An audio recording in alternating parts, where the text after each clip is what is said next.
In the grand tapestry of history, the Ottoman Empire stands as a colossal realm of intrigue, power, and transformation.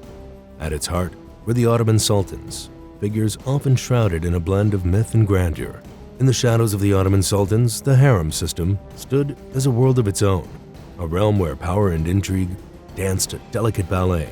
Far from being mere chambers of leisure, the harem was a political battleground, where women, often perceived as mere ornaments in history, wielded significant influence. The harem, for all its opulence, was also a place of ruthless competition, where scandal and intrigue were as common as the luxurious silks that adorned the walls. Behind the beauty of the Ottoman Empire Imperial Harem lay a brutal reality. It was a gilded cage, a luxurious prison with incredible hierarchies and harrowing punishments. The harem is a sacred space for women in the household of a Muslim family. Its creation is based on the Islamic idea of keeping women invisible and secluded from other men. In the Ottoman Empire, the imperial harem was a secluded arena of spaces for the sultan's wives, servants, concubines, eunuchs, and female slaves. To westernize the imperial harem has often been depicted as a place of sexual hedonism, entirely overlooking the political power and import of the institute. While the multiple female members of the harem were symbolic of the sultan's sexual prowess, the harem of the Topkapi Palace was an organized hierarchy and political structure of many arms and functions. Harem members would lobby the sultan and vie for the influence over decisions, even including the Ottomans' wars of conquest. Not only this, women of the harem were looking to ensure any potential son's succession to the Ottoman throne.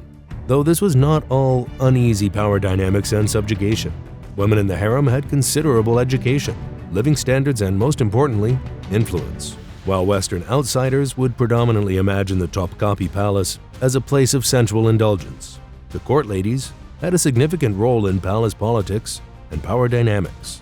The hierarchy and rankings of the court's women played a huge role in their outcomes and opportunities. Carries were young women essentially brought up and raised in the palace and would undergo training in etiquette and service to be promoted. Rising the ranks was dependent on the young women's skills, intellect, and capabilities, and the court's ability to recognize them. The desirable promotion that would open up roles for the carries was the sacred apprentice. From an apprentice, the carries would be promoted to waiting on the sultan, a mistress, or even a consort. Any carries that went to bed with the sultan were then members of the dynasty, sought to rise to the rank of Godza, favorite, or Iqbal, the fortunate, if not woman or wife. Beyond the young women and slave girls raised in the palace, the harem could play a role in diplomacy, with foreign princesses sometimes becoming part of it as a result of political marriages. The most famed of women who rose through the ranks was Roxelana during the Sultanate of Women.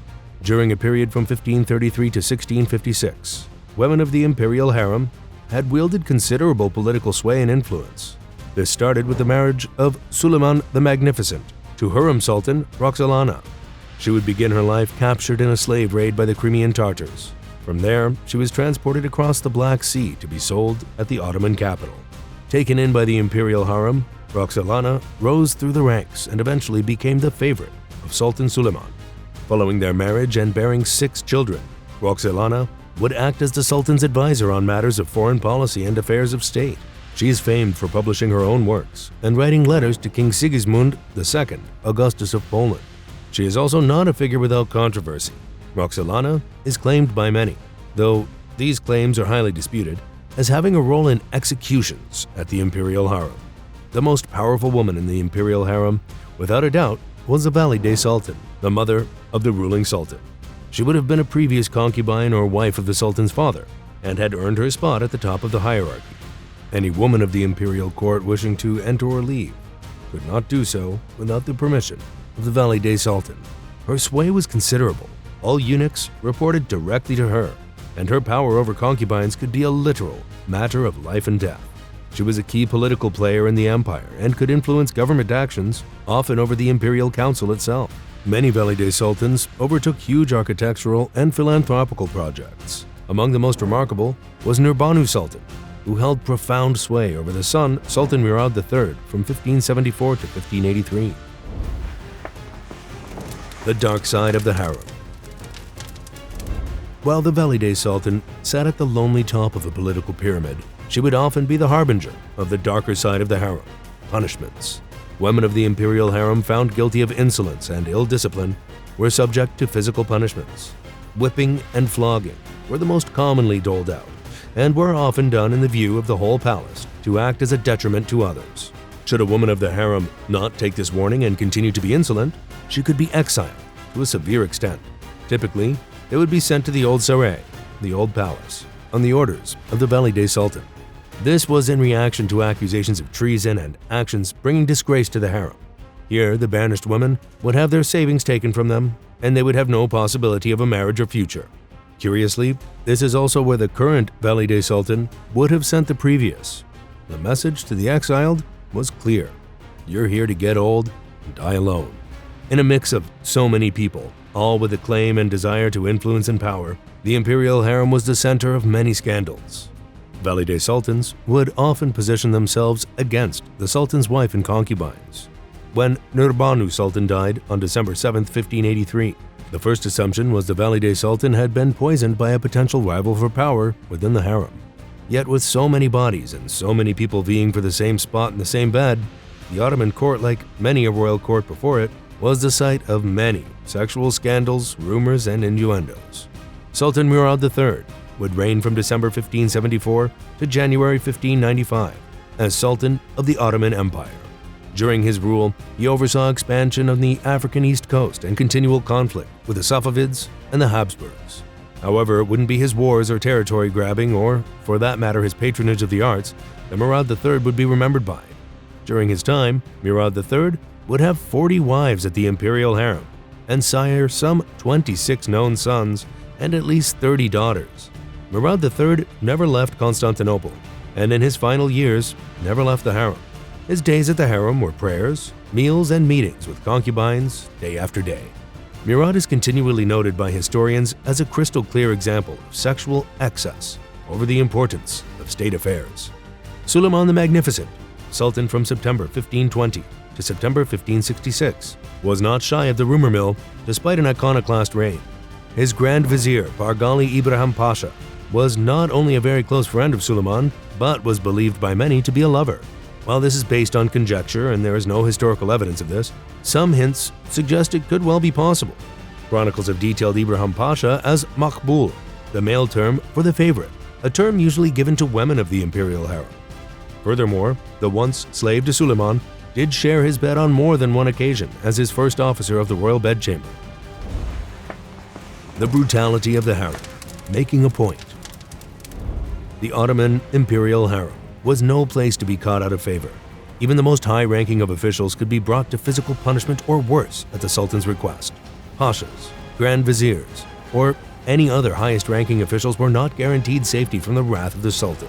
Despite 13 years as Grand Vizier to Suleiman I, Ibrahim Pasha would be strangled in his sleep by assassins, on the orders of Suleiman himself. Punishments from the Sultan came in many forms for different offenses. Theft was commonly met with amputation. Any caught stealing in the imperial harem or beyond could expect to have the hands that stole removed, or even feet. Much like their Egyptian counterparts from antiquity, the removal or mutilation of body parts was as symbolic as it was functional. Those who had committed crimes would be left marked with them once found out. Political crimes, betrayal, or dissidence against the Ottoman rule would usually be met with mutilation. Political dissidents could see a person have their ears or nose removed on order of the Sultan. Yet capital punishment was also part of the Ottoman ruler's arsenal. It would take serious offenses for such a sentence to be delivered, but should one commit murder, treason, or a noted religious offense, the Sultan would take their life. Methods of execution included beheading and strangulation, as the Grand Vizier to Suleiman found out. But the most infamous capital punishment of the Ottoman court was impalement. Despite being the method of choice of Vlad the Impaler, nemesis of the Ottomans, they would use it themselves.